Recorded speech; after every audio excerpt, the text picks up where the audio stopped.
नमस्कार, हरियाणा न्यूज देख रहे हैं आप और मैं हूं आपके साथ विनय चौधरी। हमारे खास पेशकश महामुकाबला में आपका स्वागत है। लोकसभा चुनाव को लेकर चुनाव प्रचार पूरी तरह से जोर पकड़ चुका है। 4 चरण का चुनाव हो चुका है और अभी 3 चरण और बाकी हैं, लेकिन इस बीच सियासी घमासान देखने को मिल रहा है, वार पलटवार का दौर देखने को मिल रहा है। तो क्या कुछ चल रहा है राजनीतिक तौर पर लोकसभा चुनाव को लेकर, दिखाएंगे इस खास कार्यक्रम के जरिए।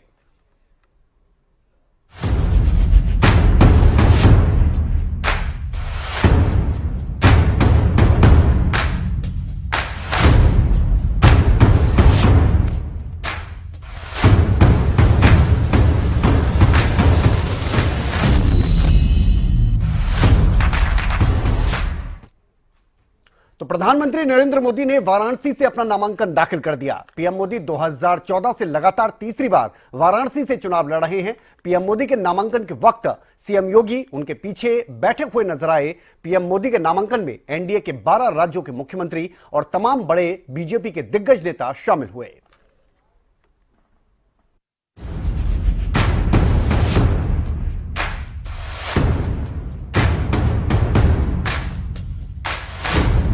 प्रधानमंत्री नरेंद्र मोदी ने यूपी के वाराणसी सीट से लोकसभा चुनाव के लिए नामांकन दाखिल किया।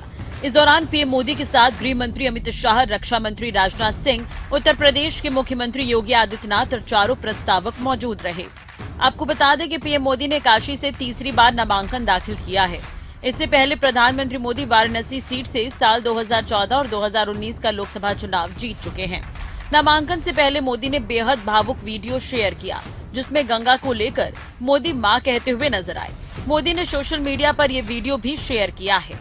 मैं जब 2014 में काशी गया तो मेरे मुंह से ऐसे ही एक भाव निकल गया, न मैं यहाँ आया हूं, न मुझे किसी ने भेजा है, मुझे तो मां गंगा ने बुलाया है। लेकिन आज 10 साल के बाद मैं पूरे भावुकता से कह सकता हूं, आज मुझे लगता है कि मां गंगा ने मुझे गोद लिया है। वीडियो में मोदी काफी भावुक नजर आए। आपको बता दें, प्रधानमंत्री मोदी ने गंगा सप्तमी के दिन शुभ मुहूर्त में नामांकन किया है। मोदी ने इससे पहले काशी में रोड शो भी किया, जिसमें शक्ति प्रदर्शन साफ तौर पर देखने को मिला। मोदी के नामांकन के लिए बीजेपी ने मेगा प्लान तैयार कर रखा था। पहले पूजन, फिर गंगा के कोतवाल से मोदी आशीर्वाद लेते नजर आए। तो ये मोदी के नामांकन की प्रक्रिया रही और इसके अलावा एनडीए का शक्ति प्रदर्शन भी। Bureau report, Haryana news. इससे पहले झारखंड में प्रधानमंत्री नरेंद्र मोदी ने नक्सलवाद को लेकर कांग्रेस पर निशाना साधा। पीएम मोदी ने कहा कि जब देश में कांग्रेस जैसी कमजोर सरकार होती है तो वो देश को भी कमजोर कर देती है। कांग्रेस की कमजोर सरकारों ने देश को नक्सलवाद की आग में झोंक दिया। साथियों, जब मैं देश हित में इतने सारे काम कर रहा हूं तो जामुमो कांग्रेस और आरजेडी वाले बौखलाए हुए हैं, संतुलन खो चुके हैं। यही कोडरमा में इंडी गठबंधन के एक नेता ने मुझे गोली मारने की बात कही थी।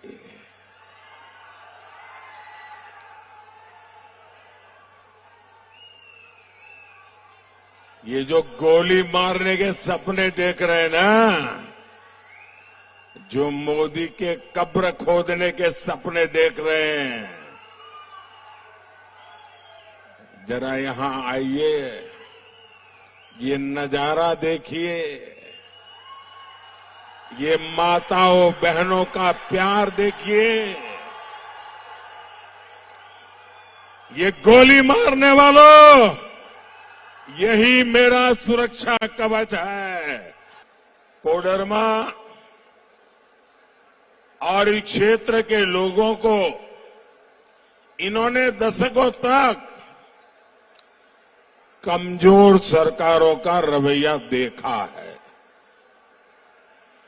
कांग्रेस की कमजोर सरकारों ने देश को नक्सलवाद की आग में झोंक दिया। और नक्सलवाद ने देश का बहुत नुकसान तो किया ही किया, लेकिन मेरे देश के अनेक माताओं को, उनके सपनों को कुचल डाला है। जो बेटे नक्सलवाद की राह पर जाके बंदूक उठा रहे थे, उन्होंने खुद को तो बर्बाद कर दिया, उस परिवार को बर्बाद कर दिया और उस मां को जिंदगी भर रोते रहने के लिए मजबूर कर दिया। उधर महाराष्ट्र में चुनावी रैली को संबोधित करते हुए केंद्रीय गृह मंत्री अमित शाह ने इंडिया गठबंधन पर जमकर निशाना साधा। अमित शाह ने कहा कि सोनिया मनमोहन ने 10 साल तक सरकार चलाई, इनके शासनकाल में 12 लाख करोड़ का घोटाला हुआ। 10 साल तक इस सोनिया मनमोहन ने देश चलाया। यही खिचड़ी अलायंस था, यही इंडी अलायंस था। 12 लाख करोड़ के घपले घोटाले भ्रष्टाचार किए, 12 लाख करोड़ के। और दूसरी ओर नरेंद्र मोदी जी है, 23 साल से मुख्यमंत्री प्रधानमंत्री है। मोदी जी पर उनके विरोधी भी चार आने का आरोप नहीं लगा सकते भैया, चार आने का आरोप। 10 साल तक ये सोनिया मनमोहन सरकार चली। आए दिन पाकिस्तान से आलिया, मालिया, जमालिया घुस जाते थे, बम धमाके करते थे। अरे हमारे मुंबई को दहला दिया। मौनी बाबा कुछ नहीं करते थे, उनको डर लगता था हमारी वोट बैंक चली जाएगी, वोट बैंक चली जाएगी। मोदी जी आए, पाकिस्तान को आदत जो लगी थी, उरी और पुलवामा में हमला किया और 10 ही दिन में मोदी जी ने पाकिस्तान के घर में घुसकर सर्जिकल स्ट्राइक और एयर स्ट्राइक कर आतंकवादियों का सफाया करने का काम नरेंद्र मोदी। वहीं उत्तर प्रदेश के झांसी में एक चुनावी रैली को संबोधित करते हुए कांग्रेस नेता राहुल गांधी ने कार्यकर्ताओं को बब्बर शेर बताया। उन्होंने कहा कि आमतौर पर जंगल में बब्बर शेर अकेले रहते हैं, लेकिन यहां इंडिया गठबंधन के हजारों बब्बर शेर एक साथ हैं। वहीं पीएम मोदी पर निशाना साधते हुए राहुल गांधी ने कहा कि जब कोरोना में लोगों की जान जा रही थी, तब प्रधानमंत्री नरेंद्र मोदी ये कह रहे थे कि थाली बजाओ, मोबाइल की लाइट जलाओ। इंडिया गठबंधन के, कांग्रेस पार्टी के, समाजवादी के बब्बर शेर कार्यकर्ता आमतौर से जंगल में बब्बर शेर अकेले मिलते हैं। यहां पे हजारों बब्बर शेर शांति के साथ एक साथ बैठे हुए हैं। कोविड हुआ, आपको कष्ट हुआ, आपके रिश्तेदार मरे, किसी का भाई, किसी के पिता, किसी की माता, गंगा में लाशों के ढेर, ना वेंटिलेटर, ना ऑक्सीजन, और नरेंद्र मोदी कहते हैं भाइयों और बहनों थाली बजाओ।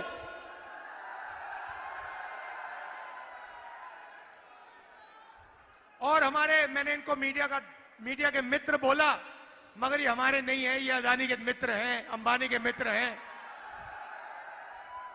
जब नरेंद्र मोदी कह रहे थे थाली बजाओ, मीडिया के लोग कह रहे थे वाह वाह वाह वाह, क्या कमाल की बात बोली प्रधानमंत्री ने। कोविड के बीच में नाच गाना हो रहा था, थाली बज रही थी, कोविड फैल रहा था, और हमारे मीडिया के लोग कह रहे थे देखो प्रधानमंत्री को, देखो क्या मजेदार बात बोली है, थाली बजाओ भाइयों और बहनों, थाली बजाओ। जब थाली ने काम नहीं किया तो फिर प्रधानमंत्री कहते हैं भाइयों और बहनों मोबाइल फोन की लाइट। उधर कांग्रेस महासचिव प्रियंका गांधी ने अमेठी में चुनावी रैली को संबोधित करते हुए प्रधानमंत्री नरेंद्र मोदी पर निशाना साधा। उन्होंने कहा कि महंगाई और बेरोजगारी के बारे में बीजेपी बात ही नहीं करती, पढ़े लिखे नौजवानों को रोजगार नहीं मिल रहा। मोदी जी तो अपनी दुनिया में रह रहे हैं, कट गए हैं आपसे। वाराणसी के सांसद हैं, मैं चुनौती देती हूँ, एक कोई बता दे मुझे कि किसी के घर कभी गए वाराणसी में। वो कल भी रोड शो किया उन्होंने, बड़ी गाड़ी में यूं खड़े हो गए, इतने ऊंचे कि हाथ भी नहीं पहुंचता वहां। और हाथ तो वो तो छोड़िए, जनता उधर है, इतने सुरक्षा कर्मी इधर, इतने उधर, और बीच में चल रहे खड़े ऐसे यूं यूं हाथ हिला रहे। उनको क्या मालूम कि आपके दुख क्या है? वो तो कट चुके हैं पहले ही आपसे, सिर्फ सेठों के साथ दिखते हैं। कभी कष्ट नहीं किया है आपकी समस्याओं को सुनने का। जो 70 सालों में जो जो खड़ा किया था वो तो सारा इन्होंने बेच दिया। अगर 70 सालों में कुछ बना नहीं होता तो बेचते क्या, देते कैसे अपने मित्रों को? सही बात है। और कई जगह जो काम हमने कम से कम आपके क्षेत्र में जो शुरू किए वो बंद भी करा दिए। यहाँ भैया फूड पार्क लाने वाले थे, उसकी शुरुआत भी हो गई थी, उसको बंद कर दिया। उससे किसानों का कितना लाभ होता। एम्स खुला रायबरेली में, उसको भी ठंडे बस्ते में डाल दिया। उसका बड़ा होना चाहिए था, उसका छोटा सा खोल के छोड़ दिया है। तो सच्चाई ये है, आपका संघर्ष है, सच्चाई आपका जीवन है, और कोई सच्चाई नहीं है इस देश में। सच्चाई इस देश का किसान है, जो रोज खून पसीना अपना बहा रहा है, मेहनत कर रहा है, लेकिन उसकी कमाई नहीं हो रही है। सच्चाई मेरी बहनें हैं, जो कुछ भी कर ले महंगाई का सामना नहीं कर पा रही हैं, रो रही हैं। सच्चाई इस देश का नौजवान है, जिसको रोजगार नहीं मिल रहा है, शिक्षित है, बीटेक, बीएससी, एमएससी, एमए सब कुछ कर लिया है, भर्ती की परीक्षा देता है, पेपर लीक हो जाता है, पेपर लीक होता है, फिर से देता है, घोटाला। वहीं उत्तर प्रदेश के महाराजगंज में कांग्रेस के राष्ट्रीय अध्यक्ष मल्लिकार्जुन खड़गे ने चुनावी जनसभा को संबोधित किया। इस दौरान कांग्रेस अध्यक्ष ने प्रधानमंत्री नरेंद्र मोदी और उत्तर प्रदेश के मुख्यमंत्री योगी आदित्यनाथ पर भी निशाना साधा। यहां पर बहुत से शुगर मिल थे, वो भी गायब हो गए आज मोदी जी के जमाने में। और यहां के चीफ मिनिस्टर्स आज चुप क्यों बैठे, मेरे समझ में नहीं आ रहा। बातें तो बहुत करते हैं, कोई डबल इंजन की सरकार की बात करते हैं, खुद प्रधानमंत्री बात करते हैं, हमारी सरकार डबल इंजन की सरकार है। भाई एक इंजन तो फेल हो गई, एक इंजन डिरेल हो गई, अब कहां तुम डबल इंजन की बात करते हो, उससे क्या होने।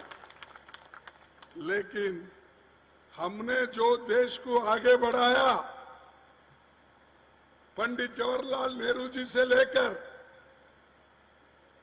जो काम किया, इंदिरा गांधी जी से लेकर जो काम किया, आज तक ये डबल इंजन वाले कुछ नहीं कर सके उनके सामने।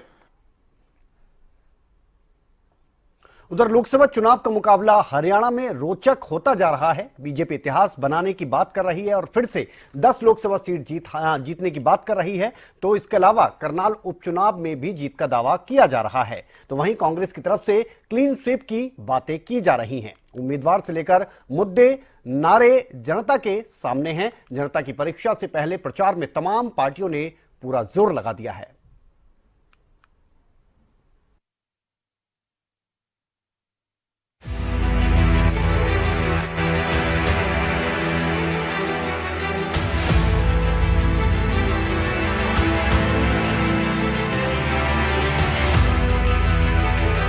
लोकसभा चुनाव को लेकर देश भर में हलचल तेज है।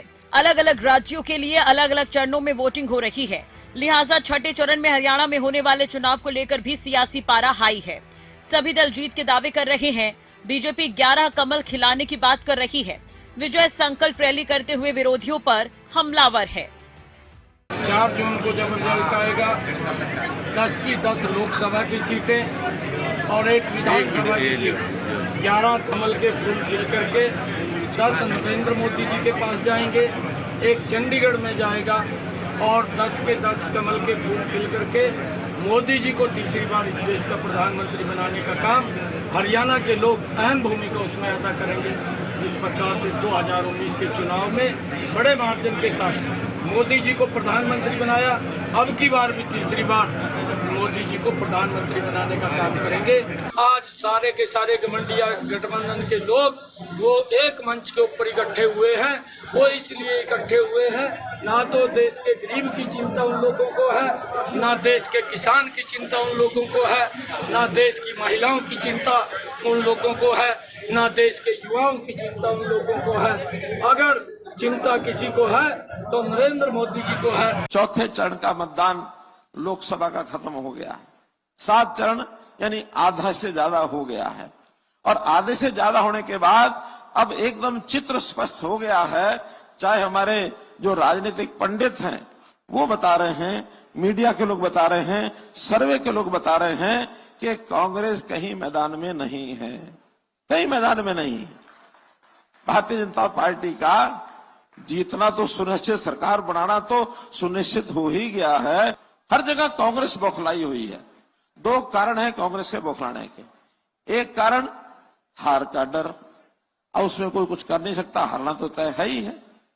दूसरा कारण 10 साल में जो मोदी जी ने काम कर दिए वो कांग्रेस पिछले 55-60 साल उन्होंने राज किया, नहीं कर सके। वहीं कांग्रेस भी अपनी हवा होने का दावा कर रही है। बीजेपी के क्लीन स्वीप के दावे के जवाब में भूपेंद्र हुड्डा भी क्लीन स्वीप का दम भर रहे हैं। साथ ही कांग्रेस अपनी अलग अलग गारंटी के साथ मैदान में है। देखो, मैं सारे हरियाणा में घूम के आया हूँ।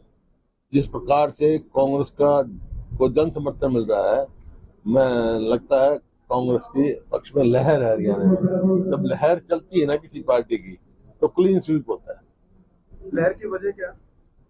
क्योंकि इससे मौजूदा सरकार से विमुख है लोग, हर वर्ग। कोई ने अपना वायदा पूरा नहीं किया, प्रदेश को बिल्कुल ऐसा कर दिया जो प्रति व्यक्ति आय, निवेश, हर चीज में नंबर 1 था, आज बेरोजगारी में नंबर 1 है। कांग्रेस चाहती है अग्निवीर के पन्ने को पूरी तरह से फाड़ दें, जैसे पहले फौज में भर्ती होती थी उसी तरह से भर्ती की जाए।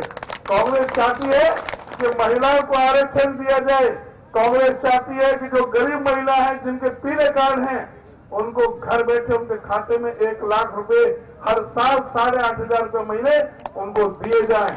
कांग्रेस चाहती है कि जो anganwadi worker, ASHA worker, mid day meal worker, उनकी तनख्वाह दोगुनी की जाए।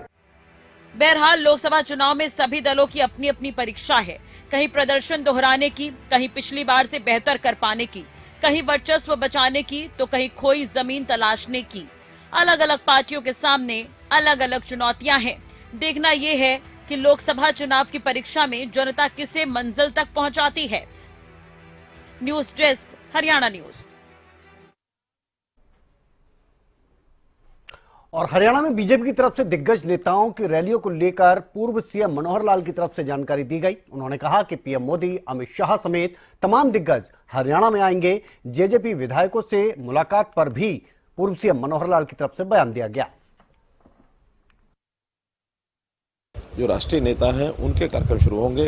अमित शाह जी के पहले 17 तारीख को कार्यक्रम है, फिर माननीय प्रधानमंत्री जी की दो रैली 18 तारीख को हैं, उसके बाद नड्डा जी हैं, हमारे राजनाथ सिंह जी हैं, प्रधानमंत्री जी की एक रैली बाद में फिर 21 तारीख को भी है। तो इस प्रकार से अलग अलग दिनों में अलग अलग रैलियां होंगी। कोशिश हमारी रहेगी 10 की 10 लोकसभा में एक बड़ी रैली कम से कम जरूर हो जाए, दूसरी रैली भी होगी। तो मिलना जुलना है, और मिलने जुलने में आगे की रास्ते जो सबके बन रहे हैं, उस नाते से आखिर 4 महीने के बाद विधानसभा के चुनाव आने हैं, तो उस नाते से सब लोगों से मिलना जुलना हमारा वहाँ भी है। हमारे कांग्रेस के लोगों से भी हमारा मिलना जुलना है।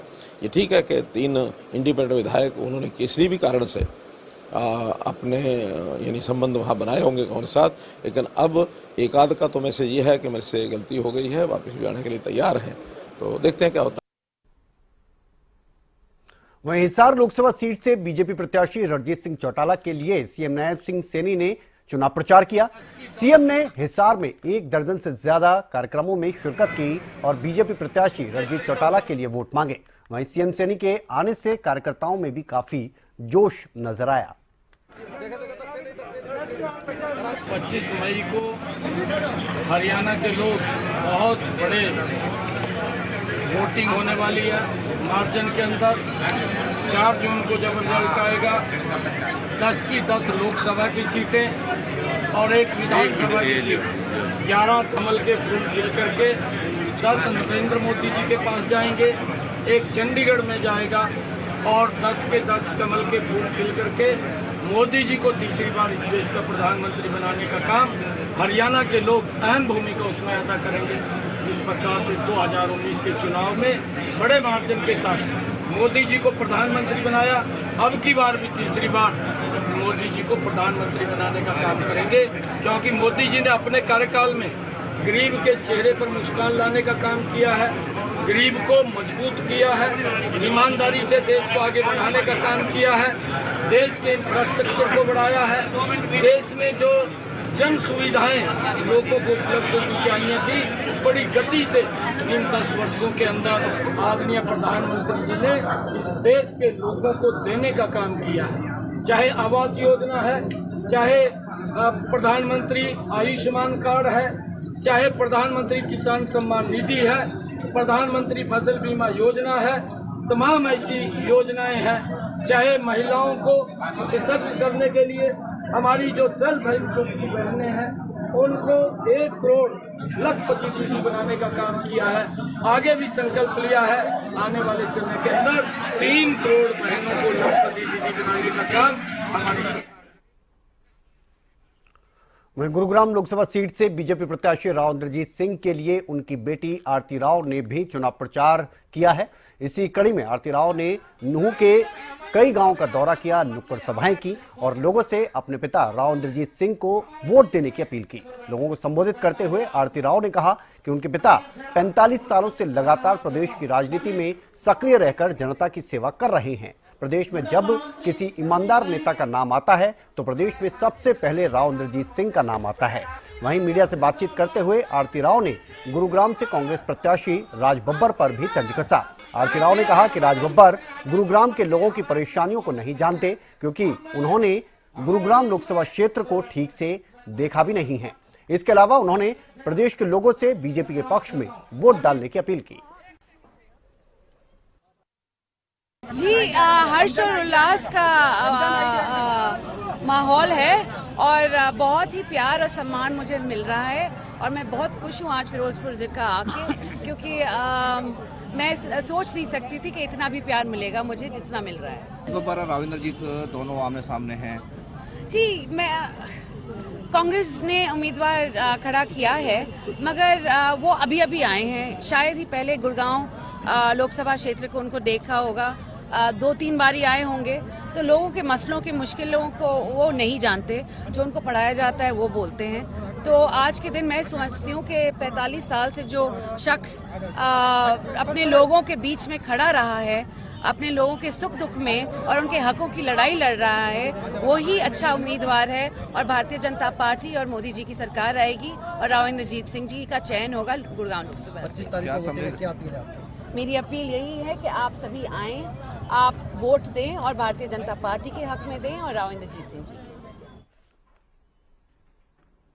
चलिए, इसी के साथ हमारे खास कार्यक्रम महामुकाबला में इतना ही। एक ब्रेक ले रुक रहे हैं, जल्द लौटते हैं।